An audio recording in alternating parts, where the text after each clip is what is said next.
औज़ुबिल्लाहिमिनश्शैतानिर्रजीम बिस्मिल्लाहिर्रहमानिर्रहीम। दोस्तों, आज मैं आपके सामने एक छोटी सी वीडियो जो है ये इसलिए बना रहा हूँ कि शायद अगर किसी एक को भी इससे कोई फ़ायदा हो गया तो मेरा मकसद हल हो जाएगा।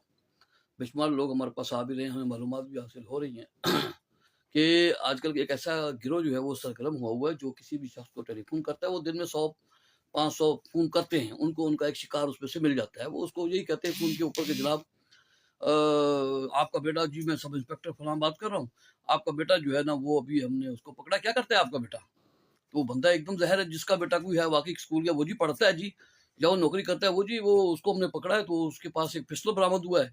या वो कहेंगे जी वो एक लड़की के साथ था और साथ में जो है ना एक थोड़ी-सी आपकी वो थोड़ा-सा ज़हन को वो करने के लिए, ना बच्चा आपका हमें कुछ शरीफ लगा है, दीगर के खिलाफ तो हम पर्चा दे रहे हैं, लेकिन आपका बच्चा मुझे शरीफ लगा। उसने कहा कि जी मैं शरीफ फैमिली से ताल्लुक़ रखता हूँ और मैं जो है ना मेरे माँ-बाप बड़े इज़्ज़त वाले लोग हैं, तो लिहाज़ा हमने देखा भी है कि ये बच्चा भी शरीफ है, लेकिन ज़ाहिर है बुरे दोस्तों के साथ बैठेगा तो बुरा काम होगा। लिहाज़ा बहरहाल अब हम इसमें पर्चा देने लगे हैं, लेकिन अभी हमने पर्चा नहीं दिया, 5-7 मिनट बाद इसका पर्चा दे देंगे।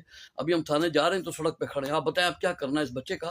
तो वो बंदा एकदम घबरा जाता है और साथ में वो कहते हैं कि देखिए जी अगर पर्चा ना दें जी आपकी बड़ी मेहरबानी है, ये वो मैं आ जाता हूँ। ज़ाहिर है जिसका बच्चा स्कूल कॉलेज गया हुआ है वो तो अभी ज़हनी तौर पे वक़्ती एकदम यही सोच रहा है। तो अब इसी के दरमियान में वो शुरू हो जाता है, देखें जी अगर आप चाहते हैं कि उसका पर्चा ना दिया जाए, तो फिर ऐसा करें कि आप ये मैं एक नंबर देता हूँ आपको, जैज़ कैश के ऊपर कोई पैसे दें, मैं एसएचओ साहब को या किसी को ये दूँगा और मैं पर्चा रुकवा लूँगा इसको और आपका बच्चा मैं छोड़ दूँगा। बंदा इतना परेशान होता है कि वो कॉल भी नहीं काटने देते और आपको एकदम इस अंदाज़ से वो रखते हैं, तो आदमी जो है ना वो घबराहट के अंदर ये करता है कि जी हमें 30,000, 35,000, लाख जैसे भी कुछ हो, वो उसको कहते हैं तो वो बंदा कहता है जी मैं अभी आपको वो नंबर भी बकायदा देते हैं। लेकिन वो अभी तक ट्रेस भी नहीं हुए, लोगों ने बहुत थानों में दरख्वास्तें दी हैं, लेकिन कोई मालूमात नहीं हो सकी उसकी। लेकिन बहरहाल उस टाइम आपकी भी ज़िम्मेदारी है कि आप उस वक़्त जो है एकदम एहतियात से, और घबराने की ज़रूरत नहीं है आपको, और आप इसको एकदम तसल्ली के साथ उससे सवाल-जवाब करें कि कौन से थाने में है, किस जगह पे हम वहाँ पर आ जाते हैं, और जब ये बात हो रही होगी, तो उस टाइम पुलिस भी जो है ना उसके सायरन पुलिस का उसके पीछे बज रहा होगा, ताकि आपको एहसास दिलाया जाएगा कि वाक़ई पीछे पुलिस है, लेकिन वो सायरन होता है। ये बहरूपीय फ्रॉडिये जो है इस तरीके से लोगों को लूट रहे हैं। तो मेरा मकसद सिर्फ़ यही है कि अगर आपको ऐसी कोई कॉल आई और आपके बच्चे के हवाले से या कोई ऐसी एकदम बात करे, तो एकदम अलर्ट हो जाएँ और दूसरों को भी बताएँ कि इस किस्म का एक गिरोह जो है ना वो है।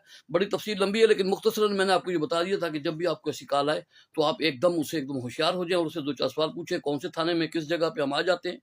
और तो आप ऐसी बातें करेंगे तो वो एकदम ख़त्म कर देगा। वो आपको डराता-धमकाता रहेगा। पहले अगर पर्चा दे दिया तो बड़ा ख़तरनाक हो जाएगा, बच्चा आपका बड़ा ये वो चला जाएगा, इस किस्म की गुफ्तगू होगी, आपने बिल्कुल परेशान नहीं होना।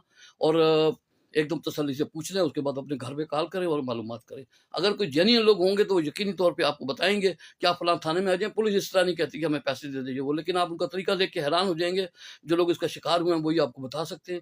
लिहाज़ा ये मैंने वीडियो बनाने का मकसद सिर्फ़ ये है कि आप भी इससे होशियार रहें और दूसरों को भी बताएँ, ताकि कोई आपको धोखा ना दे सके, और इन लोगों को पकड़ने में जो मदद आप पुलिस की या इदारों की कर सकते हैं, करें। अस्सलाम वालेकुम।